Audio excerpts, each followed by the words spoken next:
ഇന്ത്യയിൽ കരിനിയമങ്ങൾ നടപ്പിലാക്കുന്ന പതിവായ ഒരു സർക്കാരാണ് ഭാരതം ഭരിക്കുന്നത്. നമ്മൾ കണ്ട പല കരിനിയമങ്ങൾക്കെതിരെയും നമ്മുടെ സഭ പ്രമേയം പാസ്സാക്കിയിട്ടുണ്ട് കഴിഞ്ഞ നാളുകൾ. പക്ഷെ ഇന്ന് ഇന്ത്യയിലെ കർഷകരെ രക്ഷിക്കാനെന്ന പേരിൽ ഇന്ത്യ ഭരിക്കുന്ന സർക്കാർ, BJP സർക്കാർ കൊണ്ടുവന്നിരിക്കുന്ന ഈ നിയമങ്ങൾ കർഷകരെന്നൊരു വിഭാഗത്തിൽപ്പെട്ട ജനങ്ങളെ ഇന്ത്യയിൽ നിന്ന് തൂത്തുമാറ്റുക എന്ന ലക്ഷ്യത്തോടെയാണ്. ഇന്ത്യയിൽ എത്ര കർഷകരുണ്ട് എന്ന് സർക്കാരിൻ്റെ കയ്യിൽ യാതൊരു കണക്കുമില്ല. പക്ഷേ ഒരു കണക്ക് കൃത്യമായുണ്ട്. ഇന്ത്യയിൽ ആത്മഹത്യ ചെയ്യുന്ന കർഷകരുടെ എണ്ണം 12,000-ലധികമുണ്ട് എന്ന്. നമുക്കറിയാം, ഈ സമരം തുടങ്ങിയതിന് ശേഷം 34 കർഷകർ അവിടെ ഈ സമരഭൂമിയിൽ ഈ സമരം തുടങ്ങിയതിന് ശേഷം മരിച്ചു വീണിട്ടുണ്ട്. അവരും ശരിക്കും ആത്മഹത്യ ചെയ്ത കർഷകരുടെ ലിസ്റ്റിൽ പെടേണ്ടവരാണ്. അവരുടെയും ജീവിതം ഈ ഒരു കാർഷിക മേഖലയ്ക്ക് വേണ്ടി ത്യാഗം ചെയ്തവരാണ്. ഇത്തരത്തിൽ കണക്കുകളില്ലാത്തൊരു രാജ്യത്ത് കർഷകൻ എന്ന് പറയുന്നൊരു വിഭാഗത്തെ തൂത്തെറിയാനാണ് ഈ നിയമം ഉദ്ദേശിക്കുന്നത്. കർഷകൻ്റെ ഭൂമികളെല്ലാം കുത്തകകൾക്ക് പാട്ടം കൊടുക്കാനും വിലയ്ക്ക് വാങ്ങാനും ഭൂപരിധി നിയമങ്ങൾ ലംഘിച്ചുകൊണ്ട് കൈക്കലാക്കാനും കഴിയുന്ന ഒരു നിയമം. ആ നിയമത്തിലൂടെ കർഷകർ മുഴുവൻ കർഷക തൊഴിലാളികളായി മാറുകയാണ്. നമ്മുടെ നാടിൻ്റെ ചരിത്രം, പ്രത്യേകിച്ച് കേരളത്തിൻ്റെ ചരിത്രം എടുത്ത് പരിശോധിച്ചാൽ കൃഷി ചെയ്യുന്ന കർഷക തൊഴിലാളി കൃഷിയിടങ്ങളുടെ ഉടമയാവുകയും അവൻ കർഷകൻ എന്ന നിലയിൽ അഭിമാനം കൊള്ളുകയും ചെയ്യുന്ന ഒരു സംസ്ഥാനമാണ് കേരളം. ഇന്ത്യയിലെ പല സംസ്ഥാനങ്ങളും, തമിഴ്നാടായാലും അങ്ങനെ ആയിക്കഴിഞ്ഞു. കാരണം കൃഷി ചെയ്യാൻ താല്പര്യമുള്ള കർഷകർ അവർ കൃഷി ചെയ്യുന്ന ഭൂമികൾ അവരുടേതായി മാറ്റി അവർ കൃഷി ചെയ്ത് അവരുടെ ഉൽപ്പന്നങ്ങൾ ഇഷ്ടമുള്ളവർക്ക് നല്ല വിലയ്ക്ക് എവിടെ വെച്ചും വിൽക്കാൻ അവകാശമുണ്ട്. മറിച്ച് ഈ നിയമം വന്നു കഴിഞ്ഞാൽ കർഷകൻ എന്ത് ഉൽപ്പാദിപ്പിക്കണമെന്ന് തീരുമാനിക്കാൻ കുത്തക മുതലാളിമാരും കമ്പനികളും തീരുമാനിക്കും. അതെവിടെ വിൽക്കണം, എന്ത് വിലയ്ക്ക് വിൽക്കണം, എങ്ങനെ വിൽക്കണമെന്ന് തീരുമാനിക്കാനും കുത്തക മുതലാളിമാർ. ഇന്ത്യ എന്ന സ്വതന്ത്ര രാജ്യത്തിൻ്റെ കർഷകൻ്റെ എല്ലാ അവകാശങ്ങളെയും ഹനിക്കുന്ന നിയമങ്ങളാണ് ഇന്ത്യ ഗവൺമെൻറ് പാസ്സാക്കിയ 3 നിയമങ്ങൾ. ബഹുമാനപ്പെട്ട രാജേട്ടൻ ഇവിടെ പറഞ്ഞതുപോലെ കർഷകരെ നന്നാക്കാനാണ് എന്ന് തോന്നും. നമുക്ക് പലപ്പോഴും തോന്നിയിട്ടുണ്ട്, ഈ രാജ്യത്ത് ഈ സഭയിൽ തന്നെ ആസിയാൻ കരാറിനെയും ഗാട്ട് കരാറിനെയും എതിർത്തുകൊണ്ട് നമ്മൾ ചർച്ചകൾ നടത്തിയിട്ടുണ്ട്, പ്രമേയങ്ങൾ പാസ്സാക്കിയിട്ടുണ്ട്, പ്രതിഷേധങ്ങൾ രേഖപ്പെടുത്തിയിട്ടുണ്ട്. അന്നതെല്ലാം കണ്ടില്ലെന്നടിക്കുകയും ഗാട്ട് കരാറിലും ആസിയാൻ കരാറിലും ഒപ്പിട്ടതിൻ്റെ ഫലമായി കേരളത്തിലെ പ്രധാന കർഷകരായ റബ്ബർ കർഷകരുടെ നടു ഒടിഞ്ഞത് നമ്മൾ മറക്കരുത്. അന്ന് അത് പറഞ്ഞപ്പോൾ, കേരളത്തിൻ്റെ നിയമസഭയിൽ അത് പറഞ്ഞപ്പോൾ അത് സാരമില്ല എന്ന മട്ടിൽ ഗാട്ട് കരാറിലും ആസിയാൻ കരാറിലും ഒപ്പിട്ടു. ഗാട്ട് കരാറിനെക്കുറിച്ച് വീരേന്ദ്രകുമാർ സാർ എഴുതിയ ബുക്ക് നമ്മൾ വായിച്ചിട്ടുണ്ട്. ഇപ്പോഴും ആ ബുക്ക് നമ്മുടെ ബുക്ക് സ്റ്റോളുകളിൽ കിട്ടും, വായിക്കണം. അത് വരാൻ പോകുന്ന അപകടങ്ങളെക്കുറിച്ച് ചൂണ്ടിക്കാണിച്ചപ്പോൾ വളരെ നിസ്സാരമായി കണ്ടു ഭരണകർത്താക്കൾ. ഇങ്ങനെയുള്ള ഭരണകർത്താക്കൾ ഇന്ത്യ ഭരിക്കുമ്പോൾ പാവപ്പെട്ടവൻ്റെ നടുവൊടിയുന്നതിൽ അത്ഭുതപ്പെടാനില്ല. കർഷകരില്ലാതാവുകയും ഈ ഭൂവുടമകൾ ഈ പറയുന്ന ജന്മികളിൽ നിന്ന് പിടിച്ചെടുത്ത് കർഷകൻ കൃഷി ചെയ്യുന്ന കർഷക തൊഴിലാളി കൃഷി ചെയ്യുന്ന കൃഷിഭൂമിയെല്ലാം വീണ്ടും കുത്തക മുതലാളികളായി മാറുകയും ആ ഭൂമിയിൽ പണിയെടുക്കുന്ന വെറും കർഷക തൊഴിലാളികളായി നമ്മുടെ രാജ്യത്തെ കർഷകർ മാറുകയും ചെയ്യും. കൂലി വാങ്ങി പണിയെടുത്ത് പോകുന്ന അടിമകളായി ഇന്ത്യയിലെ കർഷകനെ മാറ്റാൻ ശ്രമിക്കുന്ന ഈ കരിനിയമം അടിയന്തരമായി പിൻവലിച്ചുകൊണ്ട് വേണം ചർച്ച ചെയ്യാൻ. രാജേട്ടനോട് പറഞ്ഞത് പിൻവലിച്ചിട്ട് വരുമെന്ന് കർഷക നേതാക്കൾ പറഞ്ഞു. അദ്ദേഹം ബഹുമാനത്തോടെ പറയണം. അദ്ദേഹം പറഞ്ഞു, എന്തിനാണ് പിൻവലിക്കൽ? ഈ കരിനിയമം പിൻവലിച്ചിട്ട്, കാരണം ഇത്തരത്തിലൊരു നിയമം ഇന്ത്യൻ ജനസംഖ്യയുടെ 83% കർഷകരെ ബാധിക്കുന്ന ഈ നിയമം ഇന്ത്യയിൽ നടപ്പിലാക്കിയപ്പോൾ ആരോട് ചർച്ച ചെയ്തു? പാർലമെൻറ്റ് പോലും ചർച്ച ചെയ്തില്ല. വോട്ടിടണം എന്ന് പാർലമെൻറ്റിൽ ആവശ്യപ്പെടുമ്പോൾ ഒരു സ്വിച്ച് ഞെക്കി വോട്ടിടാൻ തയ്യാറാതെ ബഹളത്തിനിടയിൽ പാസ്സാക്കി കൊണ്ടുപോകേണ്ട ഒരു നിയമമാണോ ഇത്? ഇന്ത്യൻ ജനസംഖ്യയുടെ 83% വരുന്ന കർഷകരെ ബാധിക്കുന്ന ഒരു നിയമം ഈ രാജ്യത്ത് ചർച്ച ചെയ്യപ്പെടാതെ പാസ്സായിക്കുക. രാത്രി 8:30 മണിക്ക് നോട്ട് നിരോധിച്ചതുപോലെയും ഇന്ത്യയിലെ മതേതരത്വം തകർക്കുന്ന പൗരത്വ ബില്ല് ഈ രാജ്യത്ത് നടപ്പിലാക്കിയതുപോലെയും ബലം പ്രയോഗിച്ച് നടപ്പിലാക്കാനുള്ള ഒരു കരിനിയമമാണോ കർഷകരെ ബാധിക്കുന്ന ഈ നിയമം? അതുകൊണ്ടാണ് ഈ നിയമം പിൻവലിച്ചതിന് ശേഷം കർഷക സംഘടനകളുമായി നിയമസഭകളിലും ജനാധിപത്യ സംവിധാനങ്ങളിലും ചർച്ച ചെയ്തിട്ട് ഈ നിയമം കൊണ്ടുവരണം എന്ന് നമ്മൾ ആവശ്യപ്പെടുന്നു. അല്ലാതെ ശ്രീ നരേന്ദ്രമോദിയുള്ള എതിർപ്പ് അദ്ദേഹം കൊണ്ടുവന്ന ഏത് നിയമത്തെയും നമ്മൾ എതിർക്കുമെന്ന് പറയേണ്ട കാര്യമില്ല. അങ്ങനെ നമ്മൾ പറഞ്ഞിട്ടില്ല. ഈ വിഷയത്തിൽ ഇത് വലിയൊരു വിഷയമാണ്, ജനകീയ പ്രശ്നമാണ്. ഈ പ്രശ്നം ചർച്ച ചെയ്യണം. ചർച്ച ചെയ്തതിനു ശേഷം ഈ നിയമത്തിന് വേണ്ട മാറ്റങ്ങൾ വരുത്തിക്കൊണ്ട് കൊണ്ടുവരുന്നില്ല. കർഷകർക്ക് വില കിട്ടുന്നതിന് ആരെയല്ല, താങ്ങുവില എടുത്തു കളയുക. ഇനി ആരാണ് താങ്ങുവില തീരുമാനിക്കുന്നത്? റിലയൻസും അംബാനിയും അദാനിയും പോലുള്ള കുത്തക മുതലാളിമാർ താങ്ങുവില തീരുമാനിക്കുക. ആ വിലയ്ക്ക് കൊടുക്കാൻ നിർമ്മാണം കാണുമ്പോൾ രസമാണ്. ഈ പറയുന്ന കറക്റ്റ്. ആദ്യം വരുമ്പോൾ ഇച്ചിരി വില കൂട്ടി കിട്ടും. അത് കണ്ടുകൊണ്ട് എല്ലാ മണ്ടികളും അടച്ച് ചന്തകളും അടച്ച് നമ്മുടെ കേരളത്തിലെ കൃഷി വകുപ്പിൻ്റെ കീഴിലുള്ള VSPK പോലെ വിപണികൾ പോലെയുള്ള സ്ഥാപനങ്ങളെല്ലാം അടച്ചുപൂട്ടി കഴിയുമ്പോൾ അവർ നിശ്ചയിക്കും വില കർഷകനോട്. നീ ഈ വിലയ്ക്ക് തന്നാൽ എടുക്കാം, അല്ലെങ്കിൽ വേണ്ട. ഭൂമിയെല്ലാം എഴുതി വാങ്ങും, ഭൂമിയെല്ലാം പാട്ടത്തിനെടുക്കും. ഒരു അപകടം കൂടി സൂചിപ്പിക്കാൻ എൻ്റെ പ്രസംഗം നിർത്താം. അടുത്ത അപകടം എന്ന പൂഴ്ത്തിവയ്പ്പാണ്. മുഖ്യമന്ത്രിയുടെ പ്രമേയത്തിൽ സൂചിപ്പിച്ചതുപോലെ പൂഴ്ത്തിവയ്പ്പും കരിഞ്ചന്തയും തടയുവാനുള്ള ഇന്ത്യയിലെ നിയമവ്യവസ്ഥകളുടെ ശക്തി ഇതോടെ ക്ഷയിക്കുകയാണ്. ഏത് സാധനവും ഉരുളക്കിഴങ്ങിന് വില കുറഞ്ഞിരിക്കുമ്പോൾ വാങ്ങി സംഭരിച്ചാൽ, ഉരുളക്കിഴങ്ങിന് വേണ്ടി ജനങ്ങൾ അലയുമ്പോൾ അത് പൂഴ്ത്തിവയ്ക്കാനും അത് വിദേശത്തേക്ക് കയറ്റി വെച്ച് കൂടുതൽ പണം വാങ്ങാനും കുത്തക മുതലാളിമാർക്ക് അവസരം കൊടുക്കുന്ന ഈ നിയമ ഭേദഗതി ഇന്ത്യയിലെ ഭക്ഷ്യ മേഖലയിൽ കൺസ്യൂമർമാരുടെ പ്രശ്നത്തിൽ, ജനങ്ങളുടെ പ്രശ്നത്തിൽ ഏറ്റവും വലിയ അപകടം പിടിച്ച വകുപ്പാണ്. ആർക്കും പൂഴ്ത്തിവയ്ക്കാം. ഇന്ന് പൂഴ്ത്തിവെച്ചാൽ അത് പിടിച്ചെടുക്കാൻ നമുക്ക് അധികാരമുണ്ട്, സംസ്ഥാന സർക്കാരിന് അധികാരമുണ്ട്. നമ്മുടെ ഉദ്യോഗസ്ഥന്മാർ കടന്നിയെല്ലാം അത് പിടിച്ചെടുക്കാം, ജനങ്ങൾക്ക് വിതരണം ചെയ്യാം സർക്കാരിന്. ഈ അധികാരങ്ങളെല്ലാം ഫെഡറൽ സംവിധാനത്തിൽ നൽകിയിരിക്കുന്ന ഇത്തരം അധികാരങ്ങളെല്ലാം എടുത്തു കളഞ്ഞുകൊണ്ട് ഏത് കുത്തക മുതലാളിക്കും എവിടെയും പൂഴ്ത്തിവെക്കാനും കരിഞ്ചന്ത നടത്താനും കഴിയുന്ന സാഹചര്യം സൃഷ്ടിക്കുന്ന ഒരു നിയമം വളരെ മനോഹരമാണ്. അത് കർഷകനെ സഹായിക്കാനാണ്, അത് ജനങ്ങൾക്ക് കർഷകന് വില കിട്ടാനാണ്, അല്ലെങ്കിൽ ജനങ്ങളെ സഹായിക്കാനെന്ന് പറയുന്ന ആ ഒരു മണ്ടത്തരം ഈ രാജ്യത്ത് കേട്ടുകൊണ്ടിരിക്കാൻ നിവൃത്തിയില്ലാത്തതുകൊണ്ടാണ് കേരളത്തിൻ്റെ നിയമസഭ ഇത്തരത്തിലൊരു പ്രമേയം അവതരിപ്പിക്കാൻ ഒത്തുകൂടുകയും നമ്മൾ അതിനുവേണ്ടി ശ്രമിക്കുകയും ചെയ്തത്. ഗവർണർ കേന്ദ്രമന്ത്രിസഭയുടെ ഒരു ശമ്പളക്കാരനല്ല. പിന്നെ ഇവിടെ പറഞ്ഞതുപോലെ പ്രതിപക്ഷം പറഞ്ഞ മുഖ്യമന്ത്രി എന്താ ഗവർണറെ ചീത്ത, അത് മുഖ്യമന്ത്രിയുടെ സംസ്കാരത്തിലുമാണ്. അദ്ദേഹം അങ്ങനെ ചീത്ത പറഞ്ഞ് നമ്മൾ ഗവർണറുമായി ഒരു യുദ്ധം ചെയ്യാനുള്ള വേദിയല്ല കേരളത്തിൻ്റെ നിയമസഭ. നമ്മളൊരു ഡേറ്റ് ചോദിച്ചു, ആ ഡേറ്റിൽ അസൗകര്യം പറഞ്ഞു, രണ്ടാമൊരു ഡേറ്റ് പറഞ്ഞു, ആ ഡേറ്റ് അനുവദിച്ചു. ഗവർണറെ അധിക്ഷേപിക്കാൻ ഗവർണറുമായി ഗവൺമെൻറ് ഒരു വഴക്കിലേക്ക് പോകുന്നത് ഭരണഘടനയിൽ ഭംഗിയുള്ളൊരു കാര്യമല്ല എന്നതുകൊണ്ടാണ് മുഖ്യമന്ത്രി അത്തരത്തിലൊരു മാന്യമായ നിലപാടെടുത്തത്. അതിൽ ഒരു തെറ്റുമുണ്ടെന്ന് ഞാൻ വിശ്വസിക്കുന്നു. മിതത്വം പാലിക്കണം. നമ്മൾ ആരെയും കയറി അധിക്ഷേപിക്കുന്നത് നമുക്കതൊരു നല്ലതിനല്ല. കഴിഞ്ഞ 3-4 മാസം ടി വിയിലൂടെയൊക്കെ ഈ ഗവൺമെൻറ്റിനെ അധിക്ഷേപിച്ചവർക്ക് എന്താണ് ജനങ്ങൾ നൽകിയ മറുപടി എന്ന് നമുക്കറിയാം. അപ്പോൾ അതുകൊണ്ട് അത്തരം ഒരു സംസ്കാരത്തിലേക്ക് ഈ ഗവൺമെൻറ് പോകാത്തതിൽ ഞാൻ മുഖ്യമന്ത്രിയെയും ഗവൺമെൻറ്റിനെയും അഭിനന്ദിക്കുകയാണ്. തീർച്ചയായിട്ടും ഈ ഒരു ബില്ലിനെതിരെയുള്ള നമ്മുടെ ഈ പ്രമേയം ഐക്യകണ്ഠേന നമ്മളെല്ലാവരും ചേർന്ന് അവതരിപ്പിക്കുന്ന ഈ പ്രമേയം അതൊക്കെ വേറെ കാര്യങ്ങളാണ്, അതൊക്കെ കോടതിയിൽ ഇരിക്കുന്ന കാര്യങ്ങളാണ്, അതൊക്കെ ഗവൺമെൻറ്റിൻ്റെ കാര്യങ്ങളല്ല. ഗവൺമെൻറ്റിനെതിരെ നിങ്ങൾ പറഞ്ഞത് ശരിയല്ല എന്ന് ഏതായാലും ജനങ്ങൾ പറഞ്ഞു, ഞാനല്ല പറയുന്നത്, ജനങ്ങളുടെ കോടതിയിൽ പറഞ്ഞു കഴിഞ്ഞു. ഇനി അതിനെക്കുറിച്ച് ചർച്ച ചെയ്യണമെങ്കിൽ അത് 8-ാം തീയതി തുടങ്ങുന്ന നിയമസഭയിൽ ചർച്ച ചെയ്യാം. ഒരു നിയമസഭാ സമ്മേളനം തുടങ്ങുന്നുണ്ടെന്ന് പറയും. അപ്പോൾ അതിൽ നമുക്ക് ചർച്ച ചെയ്യാം. ഞാൻ പറഞ്ഞതേ ഉള്ളൂ, ഈ ഒരു കരിനിയമങ്ങൾക്കെതിരെ നമ്മുടെ നിയമസഭ കൊണ്ടുവരുന്ന ഈ പ്രമേയം എല്ലാ കാലത്തും അഭിമാനകരമായി ഇത്തരം തെറ്റായ നിലപാടുകൾക്കെതിരെ പ്രമേയം കൊണ്ടുവരികയും പ്രതിഷേധിക്കുകയും ചെയ്ത കേരള നിയമസഭ അഭിമാനകരമായി കൊണ്ടുവരുന്ന ഈ ഒരു പ്രമേയത്തെ ഞാനും എൻ്റെ പാർട്ടിയും ശക്തമായി പിന്തുണയ്ക്കുന്നു. പ്രതിഷേധത്തിൽ ഞങ്ങളും പങ്കുചേരുന്നു. മുഖ്യമന്ത്രി അവതരിപ്പിച്ച പ്രമേയത്തെ പിന്താങ്ങുകയാണ് സർ. രാജ്യം കണ്ടിട്ടുള്ള ഏറ്റവും വലിയ സമരമാണ് ഇന്ന് രാജ്യത്ത് നടന്നുകൊണ്ടിരിക്കുന്നത് സർ. ജനിച്ചു വീണ മണ്ണിൽ ജീവിക്കാൻ വേണ്ടിയുള്ള ഒരു സമരമാണിത്. ആരെയും തോൽപ്പിക്കുന്നതിന് വേണ്ടിയുള്ള സമരമല്ലത്. രാജ്യത്തിൻ്റെ താല്പര്യങ്ങൾ സംരക്ഷിക്കാൻ നിലകൊള്ളുന്ന ബഹുഭൂരിപക്ഷം വരുന്ന കർഷകരും അവരിന്ന് സമരപന്താവിലാണ് സാർ. ഡൽഹിയിൽ നടക്കുന്ന സമരം ലോകത്തിലെ എല്ലാ രാജ്യങ്ങളും ഉറ്റുനോക്കുകയാണ്. സെപ്റ്റംബർ 20 പാസാക്കിയ ഈ 3 കരിനിയമങ്ങളും രാജ്യത്തിന് അപമാനമാണ് സാർ. ഒരുപാട് നിയമങ്ങൾ നരേന്ദ്രമോദി അധികാരത്തിൽ വന്നതിന് ശേഷം നടപ്പിലാക്കി. ആ നടപ്പിലാക്കിയ നിയമങ്ങളെല്ലാം അതിനേക്കാൾ അതിരൂക്ഷമായ തീക്ഷ്ണതയുള്ള ഒരു നിയമമാണ് ഇന്ന് രാജ്യത്ത് നരേന്ദ്രമോദിയും ഭരണാധികാരികളും ലക്ഷക്കണക്കിനായി വരുന്ന കർഷകരെ അടിച്ചേൽപ്പിച്ചുകൊണ്ടിരിക്കുന്നത് സാർ. സമരം നടത്തുന്നവർക്ക് ആഹാരമില്ല, കുടിക്കാൻ വെള്ളമില്ല, കൊടും തണുപ്പിൽ അവർ വിറങ്ങലിച്ച് നിൽക്കുകയാണ്, പുതയ്ക്കാൻ അവർക്ക് പുതപ്പില്ല സാർ.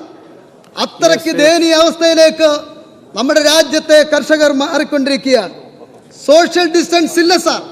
നമ്മൾ സോഷ്യൽ ഡിസ്റ്റൻസ് രാജ്യത്ത് നടപ്പിലാക്കുമ്പോൾ സമരം ചെയ്യുന്ന പാവപ്പെട്ട കർഷകർ അതൊന്നും നോക്കുന്നില്ല.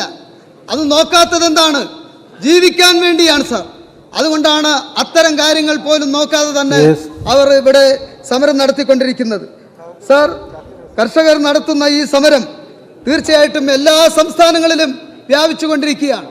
കേരളത്തിലെ 14 ജില്ലകളിലും ജില്ലാ കേന്ദ്രങ്ങളിൽ പന്തല് കെട്ടി ഈ സമരത്തിന് ഐക്യദാർഢ്യം പ്രഖ്യാപിക്കുകയാണ്. കേരളവും ഐക്യദാർഢ്യം പ്രഖ്യാപിക്കുകയാണ്. രാജ്യത്തിന്റെ താല്പര്യങ്ങൾ സംരക്ഷിക്കാൻ വേണ്ടി നിലകൊള്ളേണ്ടുന്ന ഗവൺമെന്റ് ജനവിരുദ്ധ നിലപാടുകൾ ഒന്നൊന്നായി സ്വീകരിച്ചു കൊണ്ടിരിക്കുകയാണ്.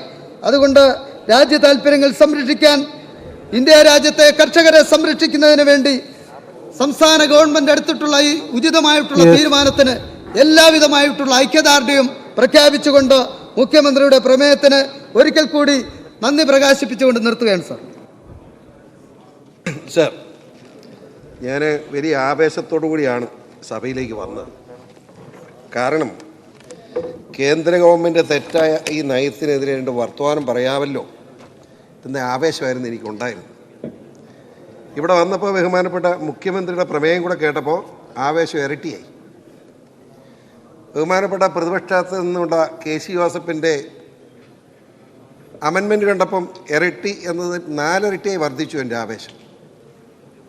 പക്ഷേ അവസാനം നമ്മുടെ O രാജഗോപാലിൻ്റെ പ്രസംഗം കേട്ടപ്പോൾ പ്രശ്നമായി. അദ്ദേഹം പറഞ്ഞത് കർഷക വിരുദ്ധ നയമല്ലിത്, കർഷകനെ വളർത്താൻ വേണ്ടിയുള്ള നിയമമാണ്. ഈ നിയമത്തെ എതിർക്കുന്നവർ കോർപ്പറേറ്റുകളുടെ അച്ചാരം പറ്റുന്നവരാണെന്ന് പറഞ്ഞു. എൻ്റെ ദൈവം തമ്പുരാന്, ഞാനിനി മുഖ്യമന്ത്രിയുടെ പ്രമേയത്തെങ്ങാനും അനുകൂലിച്ചാൽ ഞാനും അച്ചാരം പറ്റുന്നതിനായി പോകുമോ എന്നൊരു ഭയം ഇപ്പോൾ എനിക്കുള്ളൂ. ഏതായാലും ഈ രീതിയിലൊക്കെ സഭയിൽ ചർച്ച വരുന്നത് ശരിയാണോ സാർ? 83% എന്ന ഇന്ത്യ മഹാരാജ്യത്തെ പാവപ്പെട്ട കർഷകൻ അവൻ്റെ തലയ്ക്കടിക്കുക മാത്രമല്ല, അവനെ കൊന്നു തിന്നുന്നത് തുല്യമായ ഒരു നിയമം കൊണ്ടുവന്നിട്ട് ഇതെല്ലാം വളരെ ശരിയാണ്, ഒരു കുഴപ്പമില്ല എന്ന് പറയാനുള്ള ഉളുപ്പില്ലാത്ത സ്വഭാവം എന്നല്ല അതിനെപ്പറ്റി എന്താ പറയുന്നത് സാർ? കർഷകനെ സംബന്ധിച്ചാലും ഇത്രമാത്രം മാരകമായ ഒരു നിയമം ഇന്ത്യയിൽ ഇന്ന് വരെ ഉണ്ടായിട്ടില്ല. ആ സത്യം ഉൾക്കൊള്ളണ്ടേ സാർ? സാർ, ഇവിടെ സഭയിൽ ആരും ചർച്ച ചെയ്തൊക്കെ ശ്രദ്ധിച്ചിരിക്കുകയായിരുന്നു. ലോകത്തെല്ലാം ക്രൂഡ് ഓയിലിൻ്റെ വില താഴോട്ട് പോവുക. സാർ, ഇന്ത്യയിൽ എത്ര പ്രാവശ്യമായി പെട്രോളിന് വർദ്ധിപ്പിക്കുന്നു? നീതിയുണ്ടോ ഇവർക്ക്? എന്തുകൊണ്ട് ഐസക്ക് മിണ്ടുന്നില്ല? എനിക്ക് തർക്കമുണ്ട് അതിൻ്റെ കാര്യത്തിൽ. മുഖ്യമന്ത്രിയും പെട്രോളിന് വില വർദ്ധിക്കുമ്പോൾ എന്നാ പ്രശ്നം? ഒരു ഇച്ചിരി നക്കാപ്പിച്ച് കിട്ടും നിങ്ങൾക്ക് സ്റ്റേറ്റ് ഗവൺമെൻറ്റിന്. ആ നക്കാപ്പിച്ചയ്ക്ക് വേണ്ടിയല്ലേ നിങ്ങൾ മിണ്ടാതിരിക്കുന്നത്? പെട്രോൾ വില വർധനവിനെതിരെ ശബ്ദിക്കാനുള്ള ബാധ്യതയില്ല നമുക്ക്. ഈ രാജ്യത്തെ പാവപ്പെട്ടവൻ്റെ പെട്രോൾ ഉപയോഗിക്കുന്ന ആരാ? വണ്ടി യാത്ര ചെയ്യുന്ന മുതലാളിമാരാണ് സാർ.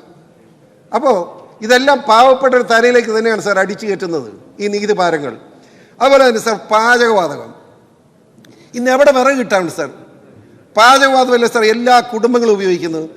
ദിവസം വില വർദ്ധിക്കുകയല്ലേ? ആരും ചോദിക്കാനുമില്ല, ആരും പറയാനുമില്ല. എന്തൊരു കഷ്ടകാലമാണ് സാർ ഇത്. ചൂണ്ടിക്കാണിക്കാതിരിക്കാൻ പറ്റുമോ സാർ? നമ്മൾ പരിശോധിക്കേണ്ട കാര്യമുണ്ട്. ഈ ഗവൺമെൻറ് വന്ന് ഇത്ര കൊല്ലമായി, ഈ ഗവൺമെൻറ് അല്ല, നമ്മുടെ മോഡിയുടെ ഗവൺമെൻറ്. ലോകത്തിലെ ശതകോടീശ്വരന്മാരുടെ ലിസ്റ്റ് വല്ലപ്പോഴും ഒന്ന് വായിക്കണം. ആ ശതകോടീശ്വരന്മാരിൽ 10ാം സ്ഥാനത്ത് കിടന്ന അദാനി, ഇന്ത്യക്കാരൻ, ശതകോടീശ്വരന്മാരിൽ 2ാം സ്ഥാനത്ത് എത്തിയെങ്കിൽ കോർപ്പറേറ്റുകളുടെ കടന്നുകയറ്റം ഈ രാജ്യത്തെ പാവങ്ങളുടെ മേലെ എത്രമാത്രം ശക്തിമത്താണെന്ന് മനസ്സിലാക്കാനുള്ള ബാധ്യത നമ്മൾ ഏറ്റെടുക്കണ്ടേ സാർ? എങ്ങനെ 10ാം സ്ഥാനത്ത് കിടന്ന അദാനി 2ാം സ്ഥാനത്തേക്ക് കടന്നു വന്നു? നിസ്സാര കാര്യമാണ് സാർ. ഞാൻ വരുന്നത് മധ്യതിരുവിതാംകൂറിൽ നിന്നാണ്. പാവപ്പെട്ട റബ്ബർ കൃഷിക്കാരൻ്റെ കാര്യം എന്താ സാർ? ഇന്ന് ആരും സംസാരിക്കാനില്ല. ഇപ്പോൾ എന്ത് പറ്റി? നേരെ പലരും സംസാരിക്കുമായിരുന്നു റബ്ബർ കൃഷിയിൽ നിന്ന്. ഇടതുപക്ഷക്കാരനും റബ്ബർ കൃഷിയെപ്പറ്റി അനുഭവത്തിൽ സംസാരിക്കാൻ കേട്ടിട്ടുണ്ട്. പക്ഷേ ഇന്ന് മിണ്ടാൻ ആരെയും കണ്ടില്ല. ഇന്ന് എവിടെ പോയി?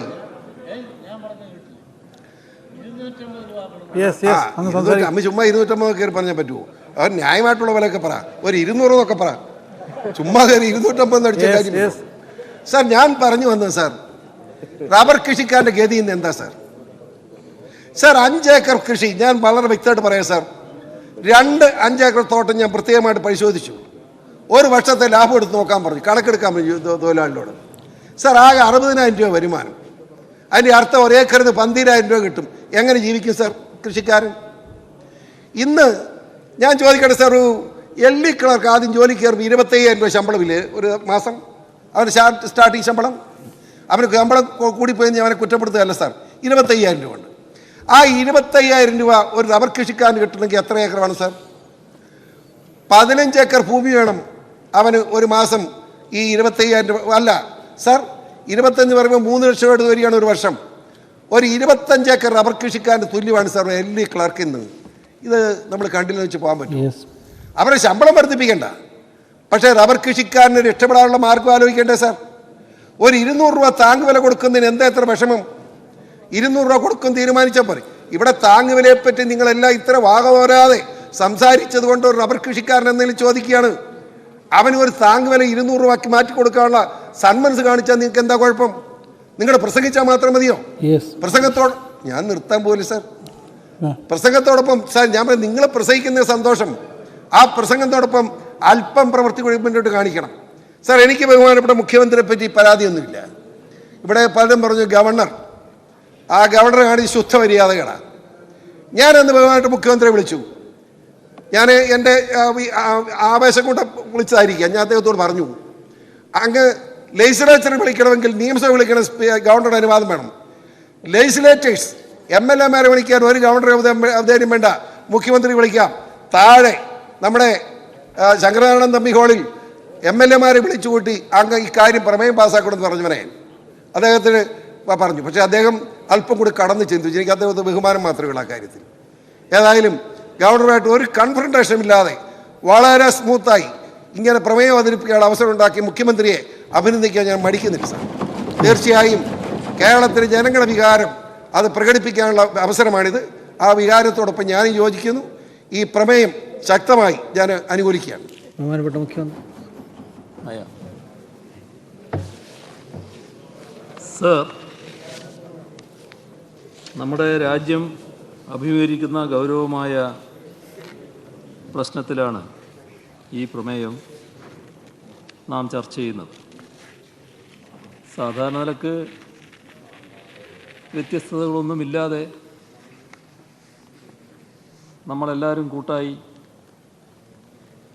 ഒരാൾക്ക് വ്യത്യസ്തതയുണ്ടാവും, എന്നാലും കൂട്ടായി പാസ്സാക്കാൻ കഴിയുന്ന ഒരു പ്രമേയമായിരുന്നു. പക്ഷെ ഇതിൽ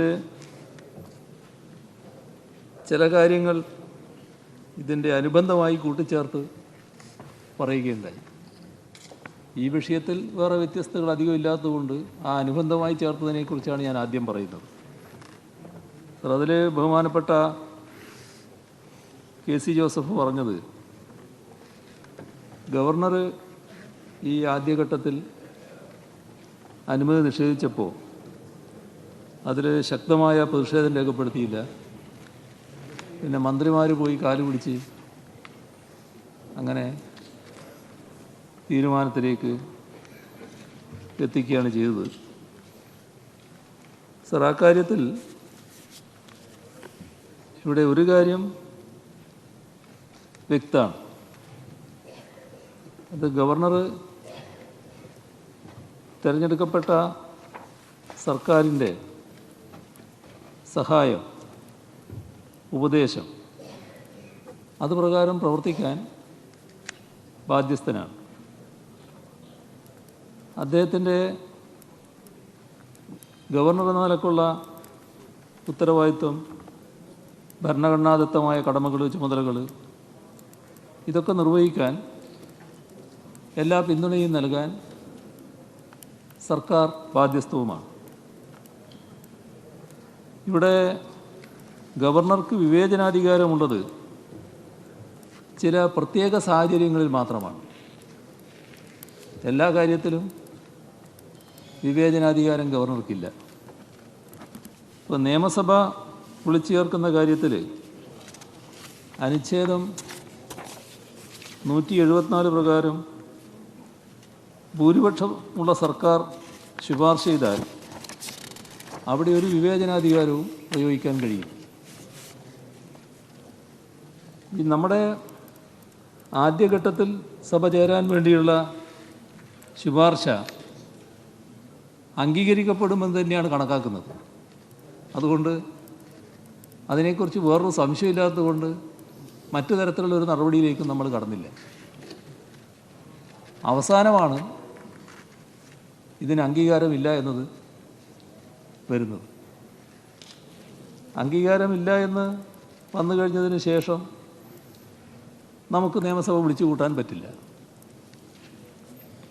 അപ്പോൾ ഇവിടെ ബഹുമാനായ PC ജോർജ് പറഞ്ഞതുപോലെ ചില അഭിപ്രായങ്ങൾ ഉയർന്നു വന്നു. നമുക്ക് MLA-മാർ തന്നെ യോഗം ചേർന്ന്, എല്ലാവർക്കും ഒരേ അഭിപ്രായമാണല്ലോ, യോഗം ചേർന്ന് പ്രതിഷേധം രേഖപ്പെടുത്തിക്കൂടെ.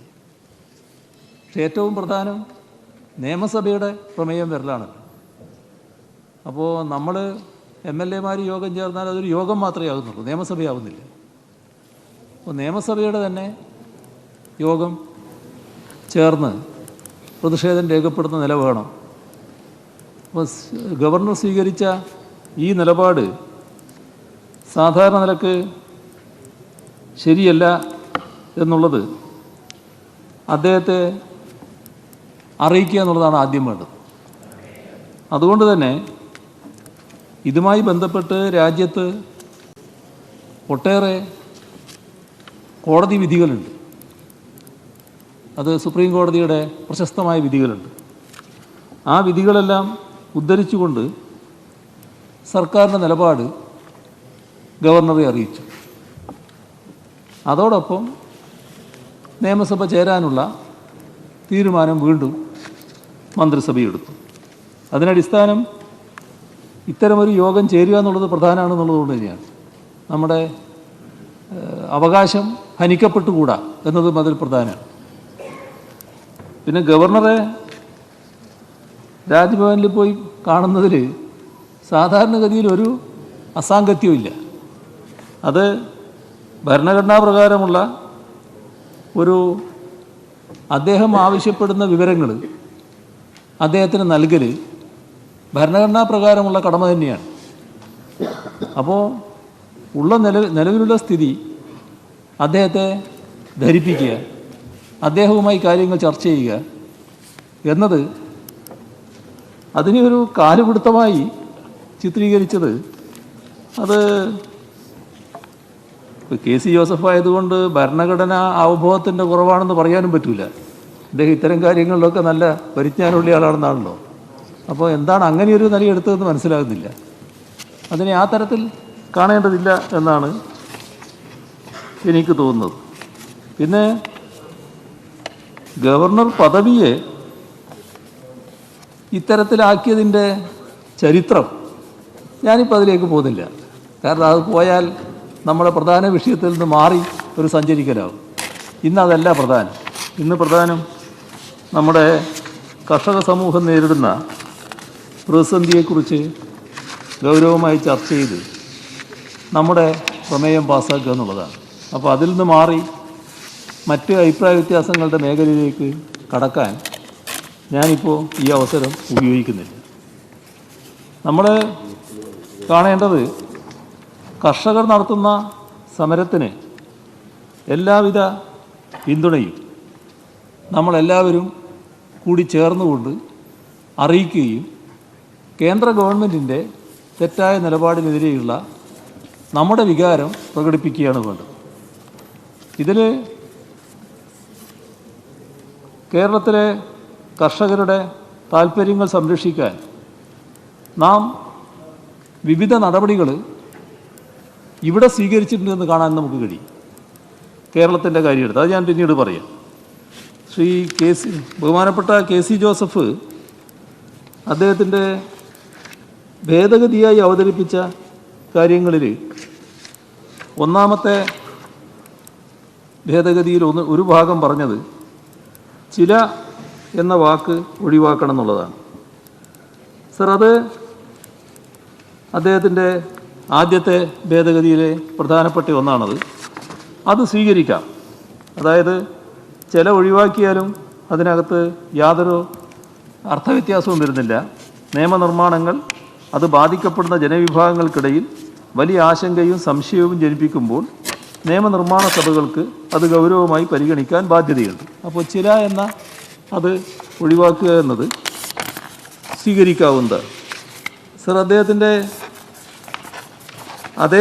അതേ കാര്യത്തിൽ തന്നെ അദ്ദേഹം ഉന്നയിച്ച മറ്റൊരു കാര്യം, പ്രത്യേകിച്ചും നിയമനിർമ്മാണ സഭകളിൽ വേണ്ടത്ര ചർച്ച നടത്തുവാൻ അവസരം നിഷേധിച്ചും സഭാ നടപടിച്ചട്ടങ്ങൾ പ്രകാരം സ്റ്റാൻഡിംഗ് കമ്മിറ്റികളുടെ പരിശോധനയ്ക്ക് അയക്കാതെയും പാസാക്കിയ വിവാദമായ കാർഷിക നിയമങ്ങൾ റദ്ദ് ചെയ്യണമെന്ന കർഷകരുടെ ആവശ്യം അംഗീകരിക്കാൻ കേന്ദ്ര ഗവൺമെൻറ് ബാധ്യസ്ഥമാണെന്ന് ഈ സഭ കരുതുന്നു.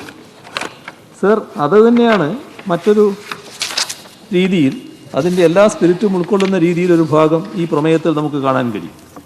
ഇതിനെല്ലാം ഉപരി കൃഷി ഭരണഘടനയുടെ 7-ാം ഷെഡ്യൂളിലെ സംസ്ഥാന ലിസ്റ്റ് സെക്കൻഡ് ഇനം 14ആയും മാർക്കറ്റ് ആൻഡ് ഫെയർസ് ഇനം 28ആയും ഉൾപ്പെടുത്തിയിട്ടുള്ള വിഷയങ്ങളാണ്. സംസ്ഥാനങ്ങളെ നേരിട്ട് ബാധിക്കുന്ന പ്രശ്നമെന്ന നിലയിൽ ഇക്കാര്യത്തിൽ അന്തർ സംസ്ഥാന കൗൺസിൽ യോഗം വിളിച്ചുകൂട്ടി വിശദമായ കൂടിയാലോചനകൾക്ക് കേന്ദ്ര സർക്കാർ നടപടി സ്വീകരിക്കേണ്ടതായിരുന്നു. പാർലമെൻറ്റിൻ്റെ സ്റ്റാൻഡിംഗ് കമ്മിറ്റിയുടെ പരിഗണനയ്ക്ക് പോലും അയക്കാതെ തിരക്കിട്ടാണ് ഈ സുപ്രധാന നിയമങ്ങൾ പാസാക്കിയത് എന്നത് ഗൗരവമായ പ്രശ്നമാണ്. സർ, അദ്ദേഹത്തിൻ്റെ രണ്ടാമത്തെ ഭേദഗതിയായി പറഞ്ഞത് സാധാരണ കൃഷിക്കാരുടെ ആശ്രയമായ പരമ്പരാഗത ഗ്രാമജനത മണ്ഡി സംവിധാനത്തെ തകർത്ത് ആ ഭാഗം. സർ, അത് മറ്റൊരു രീതിയിൽ ഈ പ്രമേയത്തിൽ പറയുന്നുണ്ട്. കർഷകരുടെ വിലപേശൽ ശേഷി മിക്കപ്പോഴും കോർപ്പറേറ്റ് സ്ഥാപനങ്ങളുടെ ശക്തിക്ക് മുന്നിൽ വളരെ ദുർബലമാകുമെന്നതാണ് ഇതിലുയരുന്ന ഗൗരവതരമായ പ്രശ്നം. കർഷകർക്ക് നിയമപരിരക്ഷ ലഭിക്കാനുള്ള വ്യവസ്ഥകൾ നിയമത്തിലില്ല എന്ന് മാത്രവുമല്ല, കോർപ്പറേറ്റുകളുമായി ഇതിനുവേണ്ടി നിയമയുദ്ധം നടത്താനുള്ള ശേഷിയും കർഷകർക്കില്ല. കാർഷിക ഉൽപ്പന്നങ്ങൾ കേന്ദ്ര സർക്കാർ തന്നെ മുൻകൈയെടുത്ത് സംഭരിച്ച് ന്യായവിലക്ക് ആവശ്യക്കാർക്ക് വിതരണം ചെയ്യുന്ന സംവിധാനമാണ് നിലനിൽക്കേണ്ടത്. അതിനു പകരം കാർഷികോൽപ്പന്നങ്ങളുടെ വ്യാപാരമാകെ കോർപ്പറേറ്റുകൾക്ക് കൈവശപ്പെടുത്താൻ അവസരം നൽകുകയാണ് കേന്ദ്ര സർക്കാർ ചെയ്തിട്ടുള്ളത്. കർഷകർക്ക് ന്യായവില ലഭ്യമാക്കാനുള്ള ഉത്തരവാദിത്വത്തിൽ നിന്ന് കേന്ദ്ര സർക്കാർ ഒഴിഞ്ഞു പോവുകയും ചെയ്യുന്നു. അപ്പോൾ ആ ഭാഗങ്ങളൊക്കെ ഇതിനകത്ത് കൃത്യമായി വന്നിട്ടുണ്ട്. പിന്നീട് അദ്ദേഹം ഉന്നയിച്ച കാര്യം ഇതിലെ പ്രധാനമന്ത്രിയുടെ പേര് പ്രത്യേകമായി പറയണം എന്നുള്ളതാണ്. അതിൽ സാധാരണ നിലക്ക് ഈ കേന്ദ്ര ഗവൺമെൻറ് എന്ന് പറഞ്ഞാൽ പ്രധാനമന്ത്രി നേതൃത്വം കൊടുക്കുന്നതാണെന്ന് തന്നെയാണല്ലോ അതിൻ്റെ അർത്ഥം. അതിന് മറ്റൊരു അർത്ഥം ആർക്കും വ്യാഖ്യാനിക്കാൻ കഴിയില്ല. അപ്പോൾ കേന്ദ്ര ഗവൺമെൻറ്റിനെ കുറിച്ച് കൃത്യമായി നമ്മളിതിൽ പറയുന്നുണ്ട്. പിന്നെ പ്രധാനമന്ത്രി നേരിട്ട് എന്ന തരത്തിൽ പറയേണ്ട ഒരു കാര്യം വരുന്നില്ല. എല്ലാ ഭാഗവും ഈ പ്രമേയത്തിൻ്റെ ഭാഗമായി നാം ഉൾക്കൊള്ളിച്ചിരിക്കുകയാണ്. സർ, ഇവിടെ നിയമനിർമ്മാണത്തിൻ്റെ കാര്യം പറഞ്ഞു. അതുമായി ബന്ധപ്പെട്ട പരിശോധനകൾ നടന്നതിന് ശേഷം മാത്രമേ തീരുമാനിക്കാനാവൂ. ആ പരിശോധന നടന്നുകൊണ്ടിരിക്കുകയാണ്. ഇവിടെ നാം കാണേണ്ട വസ്തുത, പ്രമേയ അവതരണത്തിൽ കാർഷിക നിയമങ്ങൾക്കെതിരായുള്ള സംസ്ഥാന നിയമസഭയുടെ പ്രമേയ അവതരണത്തിന് ശേഷം നടന്ന ചർച്ചയ്ക്ക് മറുപടി നൽകുകയാണ് മുഖ്യമന്ത്രി പിണറായി വിജയൻ. അതിലേക്ക് വളരെ പെട്ടെന്ന് വരാം, ഇടവേളയ്ക്ക് ശേഷം.